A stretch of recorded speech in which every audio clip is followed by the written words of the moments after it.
Ele vai chegar aperreado, vai ter que levar muita cenoura e não vai ser fácil. Mas se tiver uma jaqueta vermelha, ele chega lá.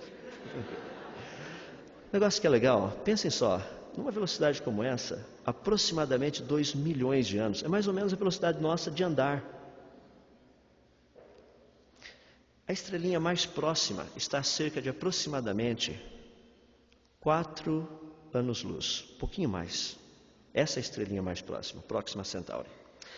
Agora, esse é o lado grande da coisa. Deixa-me falar do lado pequeno da coisa, porque tem um lado grandão e tem um lado pequenininho, daí a gente vai tratar os dois lado a lado. Dentro do lado pequeno, tem algumas medidas que são já mais conhecidas, por exemplo, o metro, milímetro. Daí começam a entrar algumas que são mais desconhecidas, como o micrômetro, que é 1/1000 de 1 milímetro. Daí você tem o nanômetro, que é 1/1000º de 1 milímetro. Você tem o angstrom, que é 1/10 de 1 milionésimo de 1 milímetro. Você tem um picômetro, que é 1/1000º de 1 milímetro. Você tem um Fermi, que é 1/1000º de 1 milímetro. E você tem o atômetro, que é 1/400º de 1 milímetro. Só para você ter uma ideia, tão pequenininho que é a coisa. E nós trabalhamos com essas coisas por aí. Faz parte das medições. Você fala, nossa, mas tão pequenininho assim? Por exemplo, olha comparando um fio de cabelo. Só para você ter uma ideia do tamanho. O fio de cabelo tem aproximadamente 0,085 milímetro. É o tamanho dele, não chega a 1 milímetro. Mas ele tem 85 microns, 85 mil nanômetros, e a lista vai. Olha só o tamanho da coisa. Então nós trabalhamos com coisas muito pequenininhas, usamos equipamentos todos sofisticados, e à medida que nós estudamos essas coisas, nós ficamos extremamente impressionados em ver aquilo que nós conseguimos fazer. Mas o que me impressiona é aquilo que o grande Deus consegue fazer. Lembre-se de que o primeiro versículo, quando nós lemos, diz que ainda os céus dos céus não poderiam conter a Deus. E daqui a pouquinho a gente vai ver o tamanho disso para ter uma ideia quão gigantesco ele é. Mas é impressionante quando nós olhamos as coisinhas pequenas que esse grande Deus fez. Uma delas, salmonela. Dê uma olhadinha na salmonela. Por favor, coloca lá, Márcio, para a gente dar uma olhadinha. Salmonela tem um motorzinho. Uma coisa interessante, olha o motorzinho dela, que coisa fascinante. É o menor motor conhecido. Não existe nada menor do que ele. É um motor proteico. O tamanho dele, 30 nanômetros. Ou seja, num único fio de cabelo, daria para você colocar cerca de 8 milhões de motorzinhos um do lado do outro. Só para você ter uma ideia. Ele tem um sistema de auto-reparo. Não precisa ter mecânico trabalhando ali, não. Se conserta sozinho. E funciona assim para dirigir a bactéria. A bactéria consegue fazer um negocinho para lá, para cá. Tem mais umas coisas interessantes a respeito desse motorzinho. A velocidade dele é de mais ou menos 25 micrômetros por segundo. Equivaleria, se fosse o nosso tamanho, a cerca de 180 km por hora. A questão da velocidade dele é muito interessante. O que os cientistas pegaram para estudar, cortaram um pedaço do motorzinho, colocaram uma pontinha luminosa ali só para ver o que acontece, e o pessoal começou a estudar. Esse motorzinho gira mais ou menos 100 rotações por minuto. Olha que coisa bonita. Fica virando, virando, virando. Um negócio fantástico. Vem com marcha ré também. Vem, é original de fábrica. Não precisa nem pedir como acessório. Isso é um pouquinho de como ele funciona. Ele é muito impressionante. Não somente isso, ele é o menor motor conhecido. Os japoneses têm investido 20 milhões de dólares todo ano por esses últimos 15 anos para tentar descobrir como esse motorzinho funciona. Olha as pecinhas dele. Tem um bichinho que nunca foi na universidade que sabe fazer o motor mais complexo que tem na natureza. Não existe nada parecido. É o menor motor conhecido, é o motor mais eficiente, com a maior eficiência conhecido, é o motor com o menor número possível de componentes, também conhecido. Tudo isso num bichinho chamado salmonela. Quando eu olho para essa coisinha, vocês estão vendo o que ela está fazendo aí, né? Se nós tivéssemos aquela hélicezinha dentro do nosso liquidificador com a mesma eficiência que a salmonela tem a dela, a gente iria gastar mais ou menos 1/10 da energia necessária para você moer suas coisinhas lá no liquidificador. Em vez de deixar 1 minuto, tá, os seus 60 segundos, 6 segundos seriam suficientes. Pronto. Já imaginou? Esse é o motorzinho da nossa querida salmonela. Afinal de contas, qual o tamanho desse Criador então?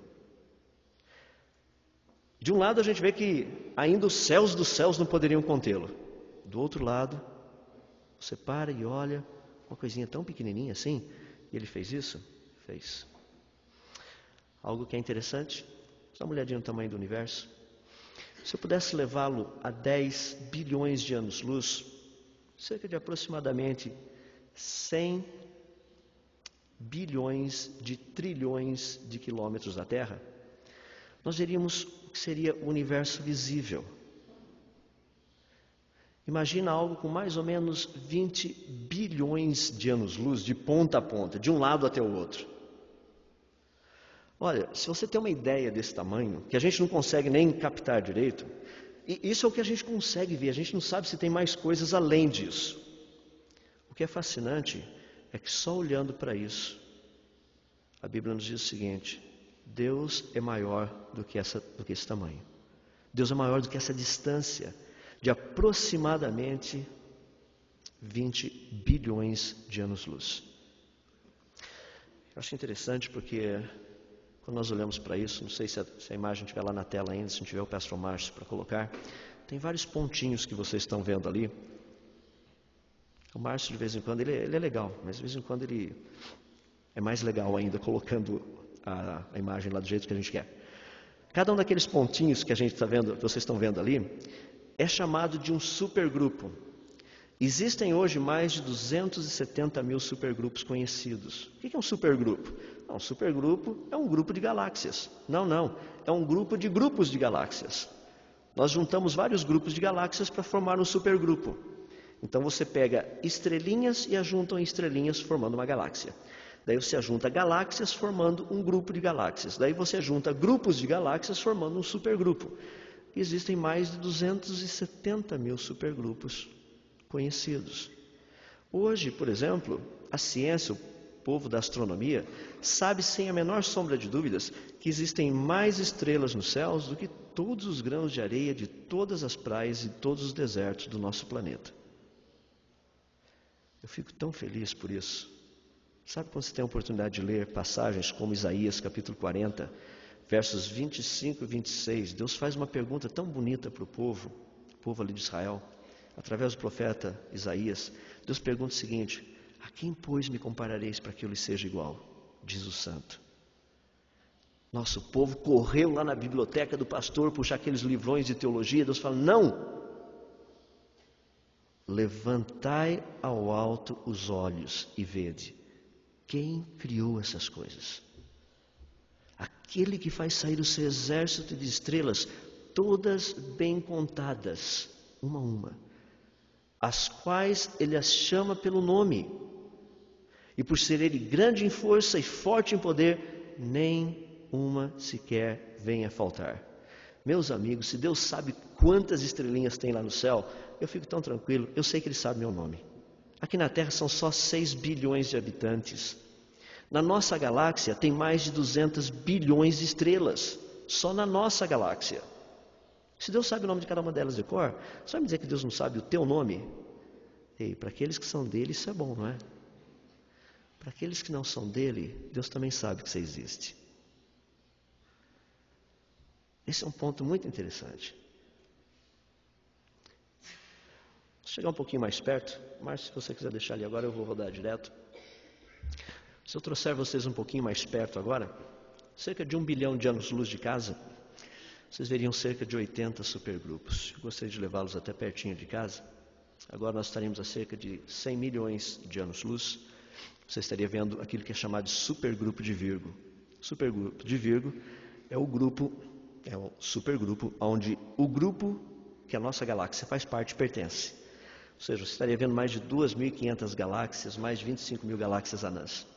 Na região central desse supergrupo, agora nós estaríamos a cerca de 10 milhões de anos-luz de casa, você estaria vendo a região central do supergrupo de Virgo. Se eu chegar um pouquinho mais perto agora, aproximadamente 1 milhão de anos-luz de casa, você teria condição de ver as 3 galáxias principais que formam e constituem o nosso grupo local. Ou seja, a nossa galáxia, a Via Láctea, essa que quando a gente está numa noite bem assim escura, não tem luz nenhuma. Você vai lá fora, parece ter uma nuvem branca no céu. Essa nuvem branca é uma nuvem de estrelas, é o braço de Orion, é o braço, um dos 7 braços que a nossa galáxia tem. E aquela nuvem branca que vocês estão vendo são só as estrelinhas, é uma nuvem de estrelas, literalmente. Não dá para ver cada uma delas individualmente.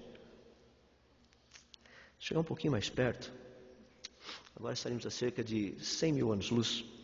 Você estaria vendo praticamente os 3 braços principais da Via Láctea, pertinho da gente. O do meio é o nosso de Orion, depois tem o de Perseus e debaixo de Sagitário. Chegar um pouquinho mais perto agora, cerca de 10 mil anos-luz, você fala, cadê o Sol? O Sol é um cisquinho no céu.